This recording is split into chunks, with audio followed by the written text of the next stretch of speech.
Queria deixar uma pergunta com cada um de vocês nessa noite, que você pode responder para si mesmo, não precisa responder para mim. Na sua opinião, você que quem já frequenta a igreja, já é crente, né, vamos dizer assim, qual você acha que é a maior luta do crente? A maior luta que a gente enfrenta? Às vezes a gente sai aí pela rua, né, e é comum, às vezes a gente está passando pela rua aqui, principalmente aqui, né, nas nossas redondezas aqui da igreja, e às vezes a gente encontra alguém completamente embriagado, jogado no chão, ou completamente drogado, né, que é muito comum de se ver aqui na redondeza da igreja, e a gente sempre comenta, né, um com o outro. Às vezes a gente fala: nossa, olha o que o diabo faz, olha o que o pecado faz na vida das pessoas, olha que situação.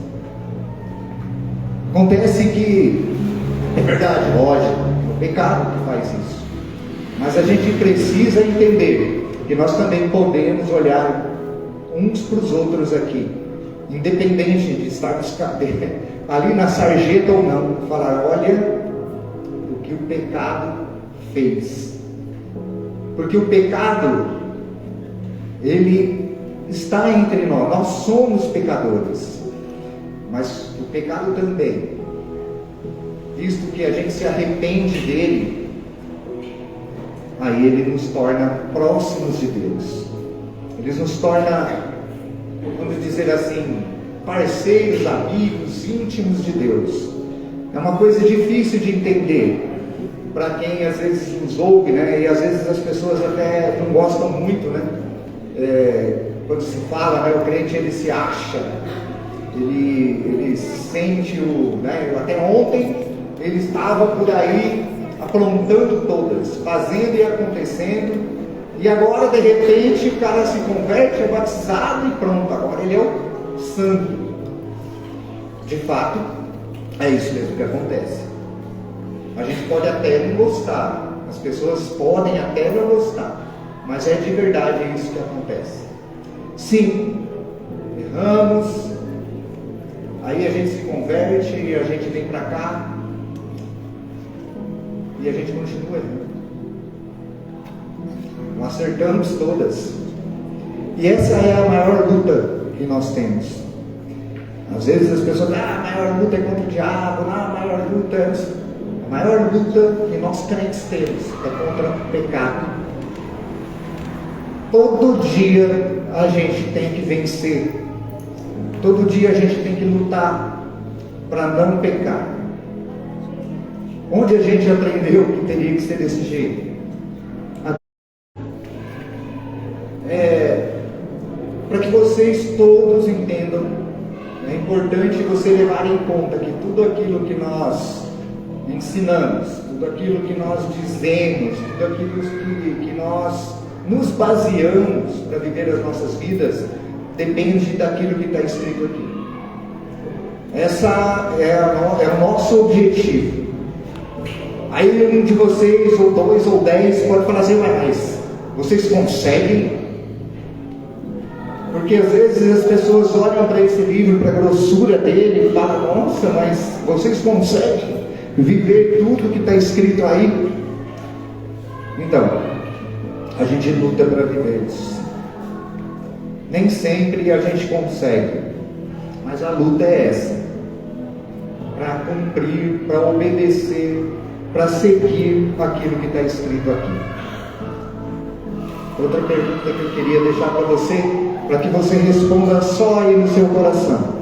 Se eu perguntasse aí para cada um de vocês o que te faria feliz hoje, realmente feliz, que você pudesse falar assim: eu sou feliz. Pensa aí na sua cabeça e no seu coração. Vivemos dias hoje que o pecado ele é relativizado. Muitas vezes os próprios crentes hoje, né, nem tudo que há 10 anos atrás era pecado, hoje continua sendo. Muitas coisas que a gente vê acontecendo por aí, há 10 anos atrás eram pecados, mas hoje não. hoje já pode ser contextualizado, não é pecado mais. Há 10 anos atrás foi.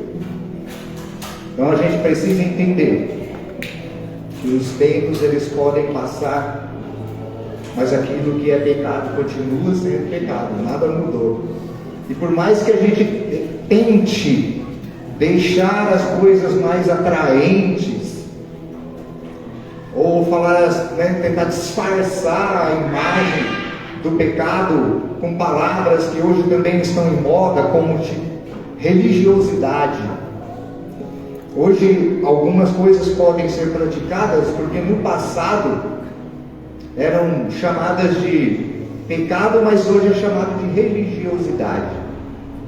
Não, isso é coisa da religião. E aí, então, agora a gente pode fazer. O que faz você dormir tranquilo? Colocar a sua cabecinha no seu travesseiro e dormir tranquilo. Queria pedir para colocarem aqui para a gente ler junto. 2 Samuel, capítulo 12, a partir do verso 10. Na verdade, são 3 versículos só. Vou ler junto com vocês. 2 Samuel 12, a partir do verso 10. Como eu disse, a gente tem que falar daquilo que está aqui. Lá está escrito assim, ó: agora, pois, a espada jamais se afastará da sua casa, porque você me desprezou e tomou a mulher de Urias, o heteu, para ser a sua mulher. Assim diz o Senhor: eis que farei com que a sua própria casa venha o mal sobre você. Tomarei as suas mulheres à sua própria vista e as darei a outro homem, que se deitará com elas em plena luz do dia. Porque você o fez em segredo, mas eu farei isso diante de todo Israel e em plena luz do dia. Então Davi disse a Natã: pequei contra o Senhor. E Natã respondeu: também o Senhor perdoou o seu pecado, você não morrerá. Eu quis ler esse texto porque nós vamos trabalhar um outro texto, mas aquele outro, que daqui a pouco a gente vai falar dele, ele tem um princípio aqui. Todo mundo que conhece essa história sabe que nós estamos falando do rei Davi, do grande rei Davi, pai do grande rei Salomão, o homem mais sábio do mundo. Então, só para situar você, para que você consiga compreender aqui o meu evangeliquez. Então, Davi, num dado momento da sua vida, ele pecou. Até então, ninguém podia dizer que ele tinha pecado. Ele era um rei, ele foi escolhido pelo próprio Deus, ele foi ungido rei pelo profeta Samuel. Ele só não ocupou o trono de imediato. Então é uma história só para vocês saberem que ele é chamado de um homem segundo o coração de Deus, um cara totalmente aprovado por Deus, escolhido por ele para reinar. Não foi um rei que foi eleito por um voto ou por muitos votos, como nós vamos ter dentro em breve eleições aí nas nossas cidades. Ele foi escolhido pelo próprio Deus. Aqui a gente vê acontecendo algo com ele. O pecado dele foi descoberto. Qual era o pecado? Também todos, quase todos pelo menos, então eu esclareço. Ele pecou por adultério. Ele teve relações íntimas com uma mulher de outro homem. Como se não bastasse, ele simulou, ele organizou e planejou a morte do marido dela, que lógico foi morto, ou seja, ele foi o mandante de um assassinato. Um rei segundo o coração de Deus, que como qualquer ser humano pode errar, e ele errou, mas vamos dizer, ele errou feio. A questão é que a gente é que coloca proporção nos pecados, né? Porque pecado para Deus é pecado, mentir é pecado, Roubar é pecado. Enganar é pecado. Fofocar é pecado. Danificar o seu corpo com drogas, né, que vai trazer danos à sua saúde é pecado. Eu poderia enumerar muitas coisas como pecado. Você talvez tenha aí em sua mente coisas que eu não falei aqui, mas você sabe que é pecado. Quebrar as leis de trânsito é pecado? É pecado. E como se não bastasse, a gente acaba descobrindo que é pecado do jeito mais difícil, é quando chega a multa na porta de casa. Aí a gente sabe, opa, é pecado mesmo. Porque gerou uma consequência que não foi boa, mexeu com o bolso da gente. Então aqui, o pecado dele, descoberto, gerou uma série de consequências. E ali a gente lê, eu vou pedir para Isa colocar de volta o versículo 10, 12 e 10, só para a gente ter ali essa referência. Como eu expliquei, irmãos, olha, quem dá tamanho para o pecado é a gente. Agora, é lógico que alguns são realmente mais escabrosos do que o outro, concorda comigo? Que mentir não é a mesma coisa que adulterar. Não é, mas é pecado. Então qual é a diferença que a gente pode falar disso tudo? São as consequências dele. Cada pecado tem uma consequência proporcional àquele delito que foi cometido. E aqui a gente vê que depois do pecado dele ter sido descoberto, ele então recebe esse aviso do profeta que falou para ele qual foi o pecado dele e tornou tudo às claras. A espada jamais se afastará da sua casa, porque você me desprezou e tomou a mulher de Urias, o heteu, por sua mulher. E aí seguiu como vocês viram. E Deus ainda fala, olha, você teve para você a mulher de outra pessoa escondidinho lá no seu quarto, sem ninguém ver. Mas eu vou pegar as suas mulheres, ou seja, a consequência disso é que as suas mulheres, ele era rei, na oportunidade os reis tinham seu harém, as suas concubinas. Então ele está dizendo, está vendo? Você fez escondido, mas alguém vai pegar essas suas mulheres e vai se relacionar com elas na frente de todo mundo, em plena luz do dia, para que todos vejam. Era uma consequência daquilo que ele viu. Você fez escondido, mas agora todo mundo vai ver. A espada jamais se apartará da tua família. Aí tem aqui as consequências desse pecado aqui. Vou ler para vocês. Primeira coisa que acontece: o filho que ele teve com Betseba morreu. Segundo, houve um escândalo sexual na família dele, houve um estupro.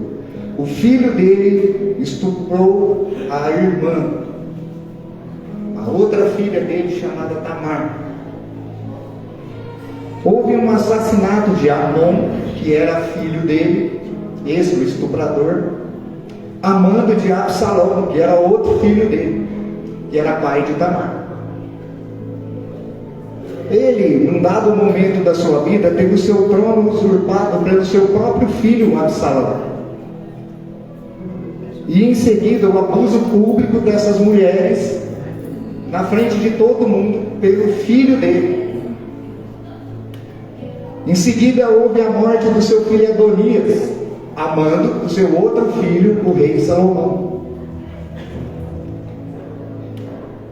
A multiplicação das mulheres para o rei Salomão, mulheres idólatras, que tornaram o rei Salomão idólatra também. Houve depois a divisão do reino de Israel e de Judá, reino do norte e reino do sul.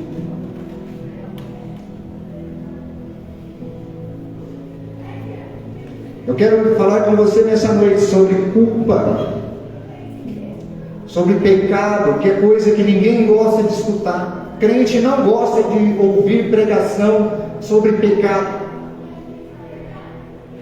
As pessoas normalmente não gostam, porque falar de pecado é confrontar ela, é expor você, e você não quer ser exposto.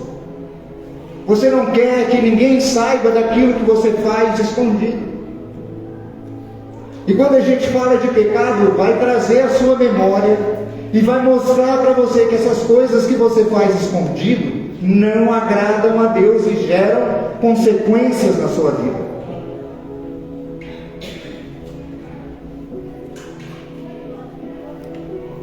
Vou falar sobre perdão e perdoar, que também é uma coisa que nem todo mundo consegue fazer, nem pedir perdão e muito menos perdoar o outro, independente do que foi que aquela outra pessoa fez para você. Nós vamos falar um pouco sobre perdão, baseado nesse acontecimento aqui. Às vezes, a gente está só o pó. Às vezes a gente fica irritado, aborrecido, triste, se sente derrotado, angustiado, oprimido, chora à toa. As pessoas conversam com a gente e elas reparam que a gente não está bem. Isso, se não aconteceu na sua vida ainda vai acontecer, porque a gente é assim. Eu já passei por isso, de acordar um dia sem vontade de sair da minha cama, sem vontade de fazer nada. A coberta pesava 1 tonelada, eu não queria ir para a rua, eu não queria ir trabalhar, eu não estava bem. Às vezes a gente acorda assim, derrotado, aborrecido, triste. E por isso que eu quero que você entenda a importância de você lidar com isso da maneira certa. Porque existe hoje uma sociedade que quer validar o seu comportamento. Você vai conversar com alguém, existe hoje coachings, né? Principalmente, eu já fui num.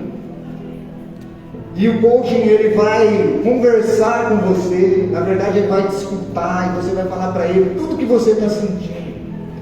E você vai dizer: eu não me sinto péssimo. Isso, seja um coaching, seja uma pessoa, um amigo, ou alguém que você vai conversar e falar um pouco sobre você. Essa pessoa vai olhar para você e vai validar você. Vai tentar fazer com que você se sinta vencedor, vai fazer uma validação social para que você se sinta importante, e vai dizer para você, como eu ouvi: não, você é importante. Como uma pessoa tão importante como você, tão linda, tão cheia de sonhos, pode estar desse jeito? Não, você não é assim. E ele vai lá dizer para você um punhado de coisa que vai te motivar, te entusiasmar e fazer com que você se sinta bem. Vai bajular você bastante. Isso é uma validação social. É a validação que muitas vezes nós buscamos, que crentes às vezes buscam.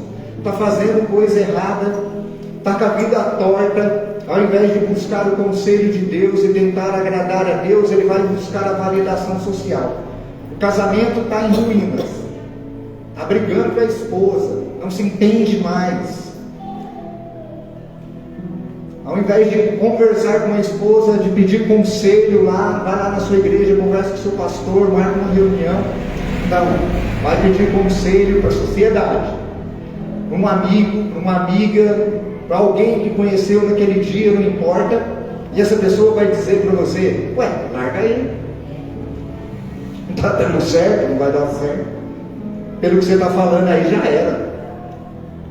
E você ouve aquilo, e aquilo começa a fazer da sua cabeça funcionar dessa forma. E você vai vivendo assim até que o seu casamento acabe. Nós temos que procurar e buscar a validação de Deus para a nossa vida, não a validação social. Aleluia. Aquilo que Deus quer para nós, não aquilo que as pessoas acham acham que é o nosso comportamento que a gente deve ter. Aleluia. Não é dessa maneira. Verdade. Porque acreditar nesse discurso que você às vezes escuta por aí, vai tornar você em um hipócrita. Como assim, Luiz? Hipócrita? O hipócrita é aquele que aparenta uma coisa que não é. Você ri, você brinca, você conversa. Quem olha para você nunca vai reparar que você não está feliz. Você tenta aparentar algo porque alguém validou que você é assim. E na verdade você conversou com essa pessoa e você saiu de lá até bem mesmo. Porque a validação social, ela funciona um pouco. Quando você fica sozinho, que você deita lá na sua cama, que você vai dormir e está sozinho, aqueles pensamentos eles voltam, você se sente novamente assombrado. Hoje você vai entender por que essas coisas acontecem.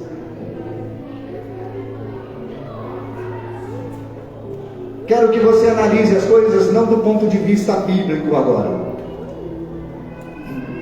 Porque nós estamos falando de duas situações. A situação do pecado, e essa situação do pecado nos leva à questão do perdão. Porque para que nós possamos ser curados, Deus tem que nos perdoar.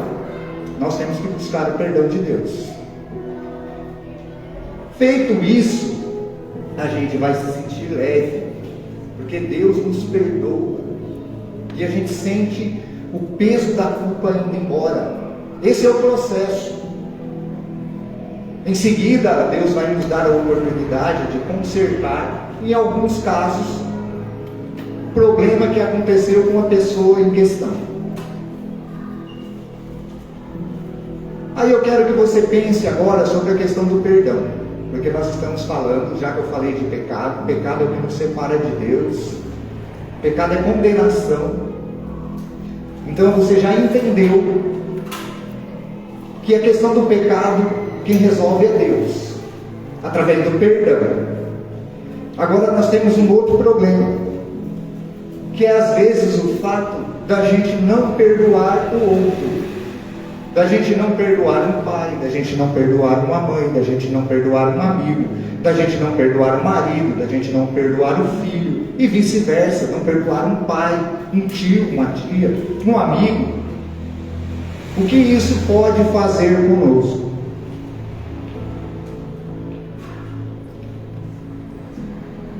Comprovadamente, é atestado por médicos, que quando a gente guarda rancor, quando a gente guarda mágoa, quando a gente guarda um sentimento ruim para com uma outra pessoa, porque a gente foi ofendido por ela, porque a gente foi roubado por ela, porque a gente foi destratado, humilhado, não importa, e a gente não resolveu essa situação, e ela está dentro de nós, e a gente se lembra disso constantemente, principalmente quando a gente ouve falar dessa pessoa, ou quando a gente passa por ela, ou quando a gente convive com ela sem querer conviver com ela.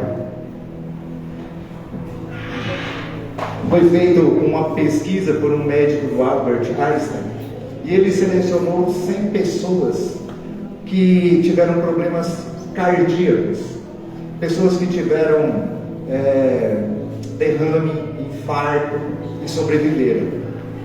Então foi feita uma pesquisa entre eles, por esse médico do Albert Einstein, e ele descobriu que 31% dessas pessoas sofreram esse dano cardíaco por não perdoar, por carregar dentro de si raiva, mágoa, rancor de alguém, e de segurar isso e não consertar, e não pedir perdão, e não perdoar.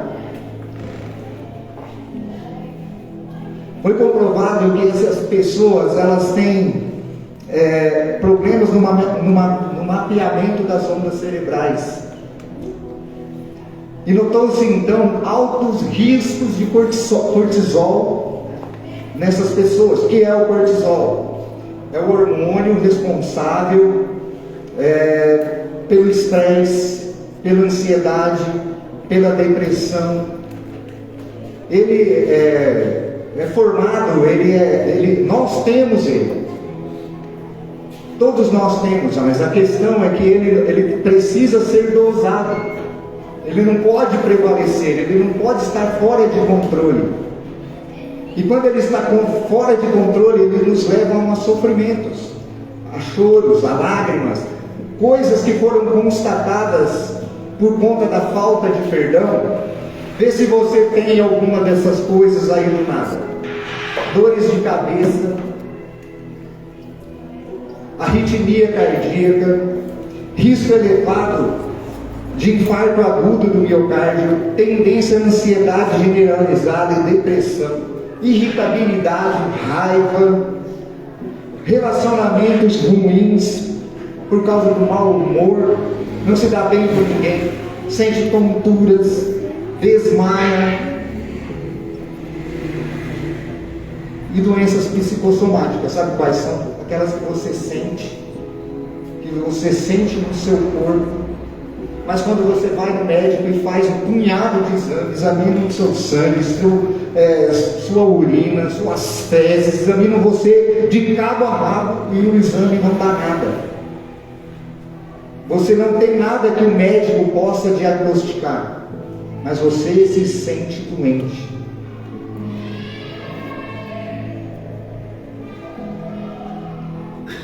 Sente-se assim? Já se sentiu assim? A mágoa também é responsável pela produção da serotonina, que é um hormônio responsável pelo bem-estar. Então ele é inibido, esse hormônio não vem, e aí a pessoa se sente mal, se sente angustiada e triste. E isso é gerado pela raiva. Já se sentiu assim? Angustiado, pesado, triste? E você já se sentiu doente? Que você rela em você mesmo e se sente dolorido? Você põe a mão na sua cabeça e dói? Sabe o que causa isso? Perdão não concedido, é você não perdoar. Isso faz com que você se sinta assim. Eu quero que hoje você saia daqui com os problemas resolvidos. Deus quer que você trate disso hoje. Aí você pode falar assim: Luiz, até agora você falou bastante, mas você me mostrou na Bíblia como que isso acontece. É verdade isso? Eu queria ler com vocês agora o Salmo 32. Salmo 32, ele é a oração de Davi por conta daquele pecado que a gente conversou agora há pouco. Tá lá. Lembra quando eu perguntei para vocês o que você precisa para ser feliz? Para você dormir feliz hoje? Bem-aventurado quer dizer feliz. Vou traduzir. Feliz é aquele cuja transgressão é perdoada, cujo pecado é coberto, em algumas traduções apagado. Feliz é aquele a quem o Senhor não atribui iniquidade, em cujo espírito não há engano. Aí Davi, ele faz essa oração. É assim que ele estava sentindo na época que ele estava em pecado, e depois, quando ele descobriu que Deus sabia. Ele se sentiu assim: olha, enquanto eu calei os meus pecados, envelheceram os meus ossos, pelos meus constantes gemidos todo dia. O pecado que ele cometeu fez com que ele se sentisse dolorido por dentro, até os seus ossos envelheceram, e ele gemia de dia e de noite. Isso por causa do pecado que ele cometeu. Ele precisava de perdão. mas ele achou que porque ele escondeu lá no escurinho do quarto dele, que ninguém viu, que estava tudo bem.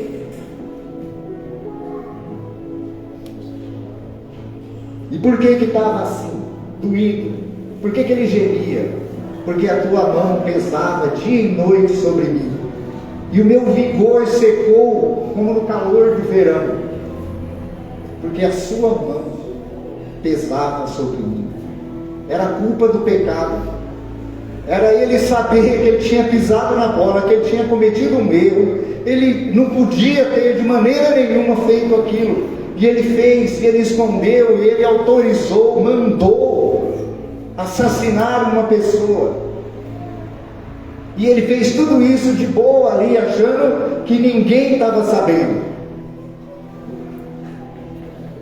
que ele conseguiu fazer isso escondido de todo mundo. Mas a mão do Senhor pesava sobre ele de noite e de dia. E quando hoje a gente entende isso, a gente não entende, que é apenas o peso da mão do Senhor, de forma literal, nos pressionando. É que o Espírito Santo nos incomoda, e a gente sente o nosso corpo enfermo, dolorido, e a nossa culpa aumenta e vem na nossa mente. E é por isso que essa é a maior luta que nós temos, porque nós lutamos para não pecar, não queremos pecar, mas vez por outra ela vai nós e peca, e o Espírito Santo ele nos incomoda, mas eu não tomo nenhuma providência, eu faço de conta que não aconteceu nada, está tudo bem.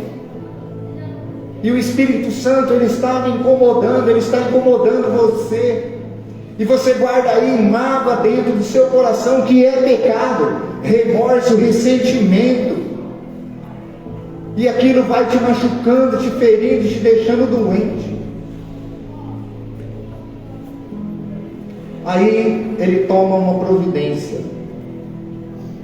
confessei-te o meu pecado, reconhecendo a minha iniquidade, e não encobri as minhas culpas. Então declarei. Algumas traduções vão dizer, então confessarei minhas transgressões para o Senhor. Ou seja, ele vai falar para Deus o que ele fez, ele vai contar tudo. Claro que Deus já havia trazido à mente tudo que tinha acontecido, Deus já sabia. Mas se Deus já sabia, por que ele está falando que precisa então confessar para Deus? Deus já sabia, Deus sabe de tudo que a gente faz, Deus sabe de tudo que você pensa, de todos os lugares que você vai, das palavras que você diz e daquilo que você pensa, Ele sabe de tudo. Mas ainda assim, você tem que confessar para Ele que fez. Esse é o processo de cura, esse é o processo de libertação, esse é o processo de confissão, para que a gente consiga se sentir bem, para que a gente se sinta curado. Foi assim que Davi começou a se sentir curado e se sentir bem de novo, quando ele reconheceu que ele pisou na bola, que ele errou feio, que ele decepcionou alguém, que ele decepcionou a Deus. Confessarei minhas transgressões, confessarei minhas transgressões para o Senhor. Eu confessarei, olha, guarda isso. E o Senhor perdoou a culpa dos meus pecados. O pecado gera culpa. Dessa maneira, todos que têm fé, orem a Ti, enquanto pode ser encontrado, quando as muitas águas, fica nesse versículo um pouco, as muitas águas se levantarem, elas não os alcançarão. Aí eu quero que você preste muita atenção nisso aqui, porque muitas vezes, eu quero falar para você que é crente, para você que um dia foi crente, para você que está afastado dos caminhos do Senhor. para você que nunca foi crente. Presta atenção. Dessa maneira que ele estava procedendo, confessando e falando, todos que têm fé, façam como ele, orem a ti, enquanto pode ser encontrado. Quem pode ser encontrado? Deus. Significa que um dia ele não será mais encontrado. Quando a gente fala desse ser encontrado, muitas vezes a gente associa aquele dia em que a casa caiu para todo mundo e ele já não está mais aqui. Isso é uma coisa que realmente vai acontecer um dia, mas isso aqui não se trata disso, não se trata daquele dia. Isso aqui se trata de enquanto se pode achar agora. Como assim, Luiz? Ali o texto ali diz que quando as muitas águas se levantarem, elas não o alcançarão. Olha, está falando para você hoje, o Senhor aqui está falando para você hoje. Busque a Deus, apresente a Ele a sua culpa, ore para Ele, confesse para Ele, se explique para Ele, enquanto você ainda pode fazer isso. Porque esse tempo que você pode achá-lo é agora. Esse tempo é hoje. E o tempo que ele não será encontrado é o tempo que ele esperou você falar com ele, confessar para ele. Para você, crente, sabe quando é esse tempo? É o tempo da paciência de Deus. Porque Deus é paciente e eu sempre gosto disso. De todos os atributos de Deus, o que eu mais gosto é a paciência dele. Mas você pensa que essa paciência ela é ilimitada? Chega uma hora que a um basta. Não é que ele perdeu a paciência, é que às vezes a gente vai para Deus sempre falar da mesma coisa. Você erra, você peca e peca toda hora a mesma coisa. E você vai lá e você fala para Deus: Senhor, me perdoa. E é lógico, Ele perdoa. Aí você vai todo aliviadão, todo feliz e vai tocar a vida. Amanhã ou depois você vai e faz a mesma coisa novamente. E lá vai você pedir perdão para Deus. E Deus perdoa. É o tempo da paciência de Deus. Mas não pense que você pode ficar pecando a mesma coisa toda hora. Porque isso não mostra nenhum arrependimento. Nenhum. Significa que você não se arrependeu nem da primeira vez que você foi até Ele. Porque você continua teimando. Continua errando do mesmo jeito. E aí você vai lá e: Senhor, me perdoa. É lógico, dói, começa a doer nos ossos, começa a te incomodar, te causar angústia, te fazer sofrer. Aí lá vai você: Senhor, me perdoa. Cuidado. Porque para você também é enquanto você pode encontrar. Porque vai chegar a hora em que as muitas águas vão se levantar. Águas da angústia, da doença, águas da pressão psicológica, da depressão, da ansiedade. E aí você pode olhar e vai falar: mas Deus não se importa. Então, antes que as muitas águas comecem a se levantar sobre você, aproveite a paciência de Deus e confesse a sua culpa. Confesse a sua culpa para Deus, para que você consiga se sentir bem de novo, curado, com saúde. Tempos atrás a gente via acontecendo nas pregações das igrejas neopentecostais curas de pessoas que se convertiam. A pessoa chegava lá às vezes doente, às vezes de cadeira de rodas, às vezes com câncer, e ela entregava a vida dela para Jesus e ela era curada ali. E depois descobria-se que não é que ela era doente porque era algo do seu próprio corpo, não era de tanto guardar rancor, de tanto guardar mágoa, de tanto esconder dos outros aquilo que ela era, que ela ficou doente. Quando ela reconheceu, aceitando Jesus naquele dia, que ela era culpada, que ela era pecadora, e ela se livrou disso, a cura veio instantaneamente. Aleluia, Jesus. Porque a doença, ela não era só do corpo, ela era causada por culpa, por transgressão, por pecado. Aleluia, Jesus. Às vezes a gente quer concluir já, porque ainda tem que apresentar o Ravi. Já pode apresentar o Ravi. Quero concluir trazendo à sua memória algo que as pessoas também costumam dizer, né? Não, mas eu sou uma pessoa boa. Ah, mas quem não erra? Todo mundo faz isso, eu não preciso passar por isso. Eu sou bom. Se eu perguntar para as pessoas que convivem comigo, elas vão dizer, não, ele é uma boa pessoa. Ele é um bom homem. Ele é trabalhador. Ele cuida de mim, ele é bom marido. Eu quero que você entenda que isso não basta. Coloca para mim, Eclesiastes capítulo 7, a partir do verso 20. Aliás, só o verso 20. Para você não achar que você é muito bonzinho.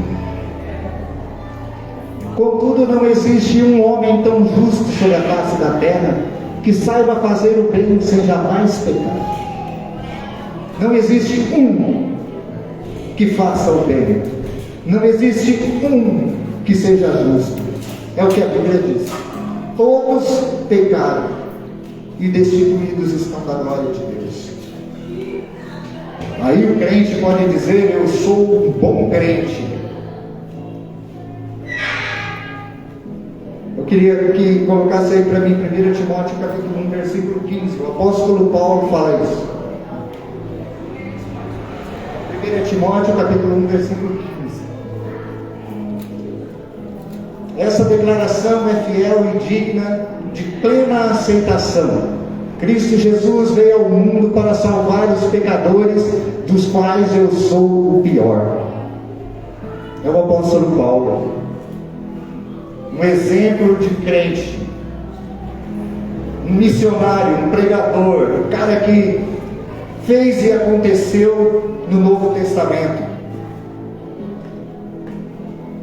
Pregava, curava, muitas pessoas se converteram. Ele foi um desbravador, levou o Evangelho para a Grécia, para lugares que nenhum outro podia levar, porque não conseguia falar o idioma. O que mais trabalhou, se converteu depois, mas o que mais trabalhou em prol do reino de Deus. Aí ele fala isso aí. Eu sou o maior pecador de todos. Então eu não sei porque muitas vezes a gente acha que a gente é bom, que a gente não peca, que a gente está de boa, que a gente é bom crente, que a gente está... Então, olhe para dentro de você, veja o marido que você é, o pai que você é, o funcionário que você é, o filho que você é, a esposa que você é, o crente que você é, e conserte isso.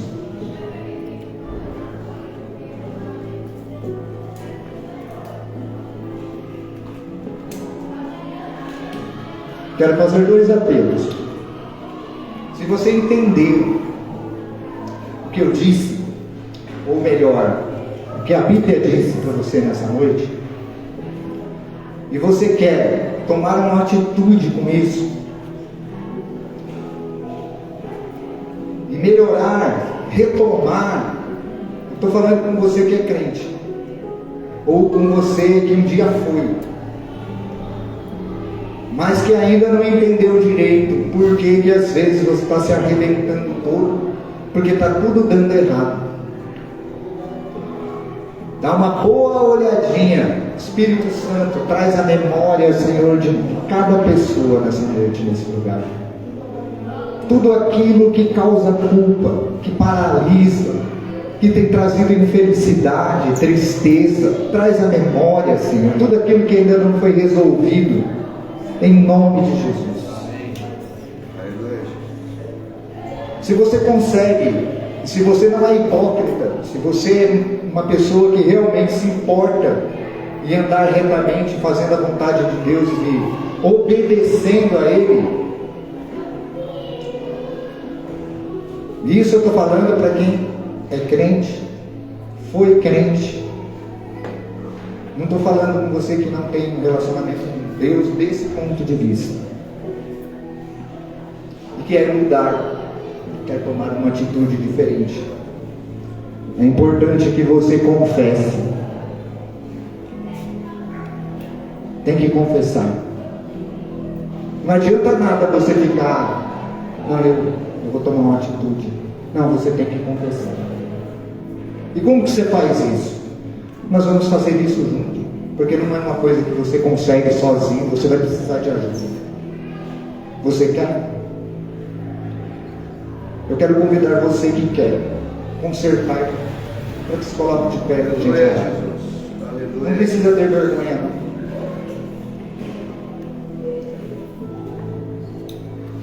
Eu não vou insistir nisso. Eu acho que o Espírito Santo é aquele que convence o homem do pecado, da justiça, do juízo. Está satisfeito com as coisas do jeito que elas estão? Então tá bom.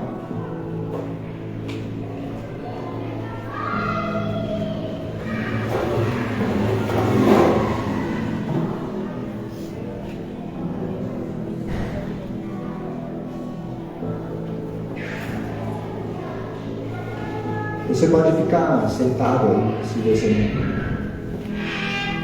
Pode ficar. Eu vou orar por aqueles que têm coragem de admitir que precisam melhorar. E isso é para valente. É para gente corajosa, é para quem não é hipócrita, é para quem quer mudar. Para você que um dia já foi crente, já serviu a Deus, mas está afastado, não quer aproveitar essa oportunidade para retomar a sua jornada com Deus, é agora. Se coloque de pé também.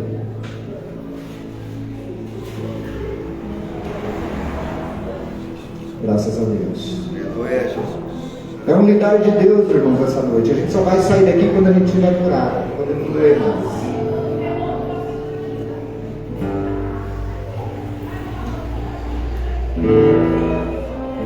Quero pedir agora, irmãos, toquem bem baixinho, eu vou orar para vocês. Os demais podem continuar sentadinhos, porque para vocês também tem. Senhor, em nome de Jesus, eis essas pessoas diante do teu altar, com coragem, Senhor, com ousadia, para admitir que precisam do Senhor, que precisam mudar de atitude, que precisam de ser curados, que precisam do teu perdão, e estão confessando, Senhor, nessa noite, que são limitados, que não conseguem sozinhos e que precisam de ajuda. Ó Deus, e assim como doía no rei Davi, e ele confessou, Senhor, essas pessoas nessa noite confessam que precisam do Senhor para retomar, que querem o seu perdão e que te amam, Senhor. Olhe para cada um deles e que eles se sintam tocados agora, que eles sintam, Senhor, o alívio, a cura do seu perdão, e que o Senhor os ajude a mudar de vida e serem melhores, sentir a alegria do teu Espírito Santo.